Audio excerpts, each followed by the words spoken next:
Hello everybody, this is Mike from My Travel BF here. We are in Lanzarote. We've been here for about 4 days now and just wanted to give you some of our quick overall impressions of it and some of the things we like doing here. So when you're in Lanzarote in the Canary Islands, you can check it out too. So as we said, we are in Lanzarote. We're actually on the beach today, as you can see behind me here. Not a ton of people, but some people here. And we have been here for 3.5 days. It's the first Canary Island we've ever visited. They're a group of islands that belong to Spain that are off of the coast of Africa in the Atlantic Ocean. It's a little bit windy here, so I hope the volume's not cutting in and out as I'm walking along the beach. So one of the first things we noticed about Lanzarote and the Canary Islands, and which is why we decided to come here over Semana Santa, is the fact that it's warm. So it's warmer here, and that's why we wanted to come here over Semana Santa. It's one of the warmest places in Spain. I know we're missing out on some of the typical Spanish Semana Santa festivities that go along with Holy Week.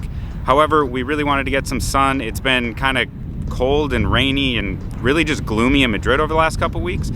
So we wanted to come here. You might be able to see I'm a little bit burnt here or just look super pale still, but it's been great being on the beach. The beaches have been nice and the island itself is pretty cool. Lanzarote is basically all volcanic ash with some cities built up around it. And that's been one of the magnificent things just simply driving through Lanzarote is that there's just lava fields everywhere. Obviously not lava you can see, but just cool lava, so it's just all these rocks. It's not really habitable.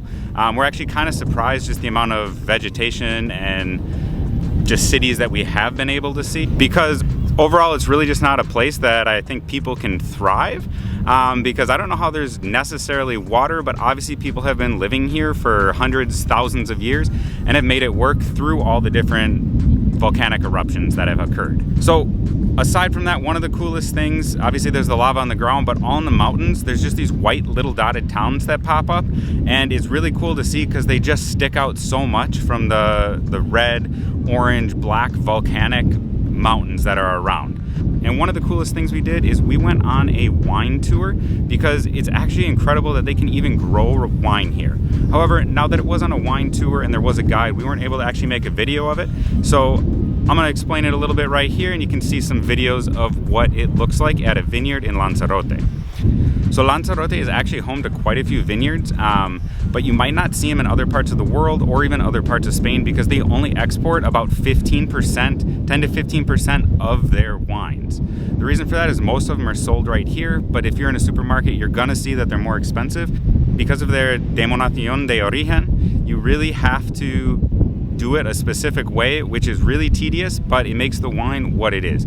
Everything has to be picked by hand. Everything has to be dug down into these holes because, again, the land is covered in volcanic ash. So you have to dig down, get to the soil underneath the volcanic ash, and then they have like the vines growing individually in these really deep pits that can go up to 3 meters deep, and then are surrounded by these little half walls, but those walls actually have little holes through them so wind can get in, and then the volcanic ash actually traps in all the moisture so the plants can grow. And then from there, the little walls actually protect them from the strong trade winds that come across the Atlantic, keeping them alive so they don't get blown over. And on top of that, all the Lanzarote wine has to be picked by hand. No machines can be used. So it's quite tedious because they said they also have to constantly dig those pits out so they don't get filled in with all the volcanic ash. So if you're in Lanzarote, one of the things you definitely should do is check out the vineyards because they're, even if you just drive by to see them, obviously we recommend tasting them. They had some really good whites, and that's not typically our thing, but they had a ton of good whites and reds.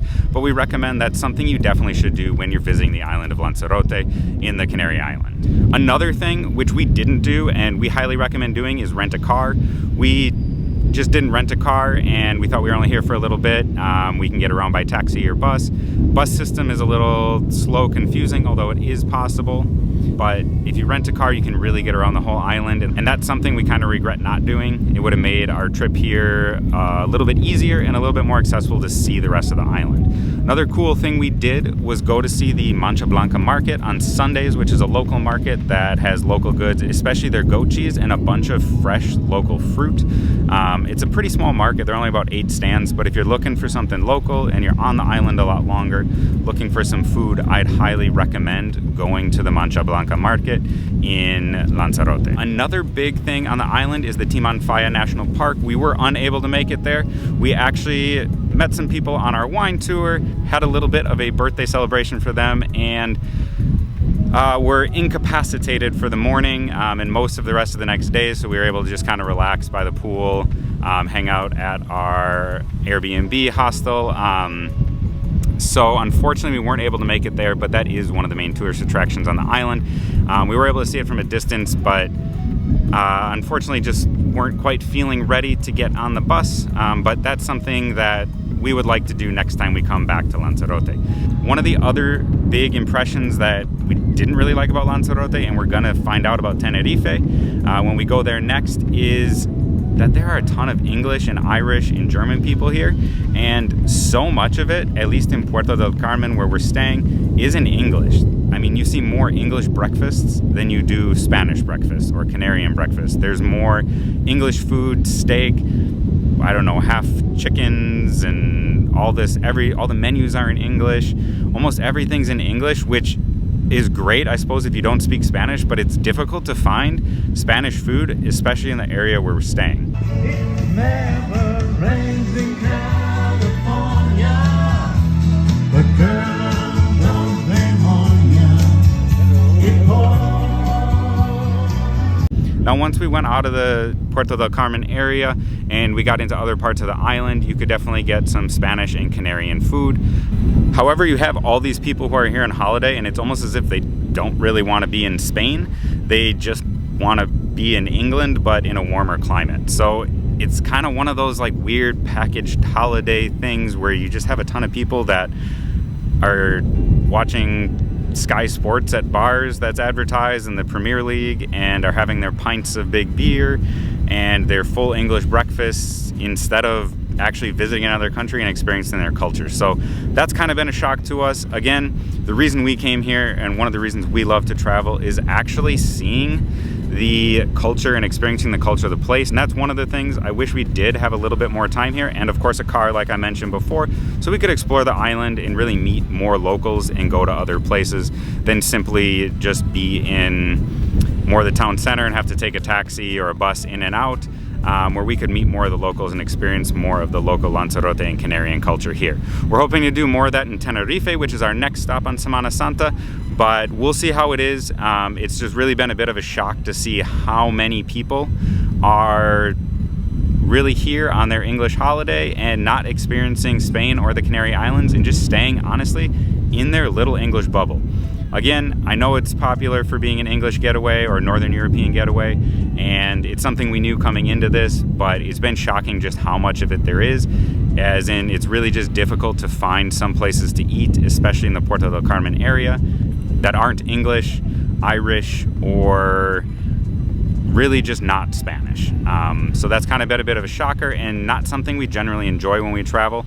However, the beaches have been amazing, the sunsets, the scenery, the wine, as we said, has been amazing, and we have loved our time here. Obviously, we've been spending a lot of time at the beach in the warm weather, soaking up the sun, which is something we haven't been able to do in Madrid, but hopefully will when we get back to it soon. So we do recommend visiting Lanzarote. The landscape is truly remarkable, and the food we have had from the Canary Islands is really good, and we're hoping to have more of that in Tenerife as well. But it is something that has been a little bit of a shocker, is just simply that like packaged holiday European, Northern European culture that has come here from the UK and Ireland. So be aware of that when you visit Lanzarote. We do recommend visiting, and make sure to check out some of our other videos about living in Spain as an American, as well as some of our travels around Spain and exploring places like a local. We'll see you over there. Bye.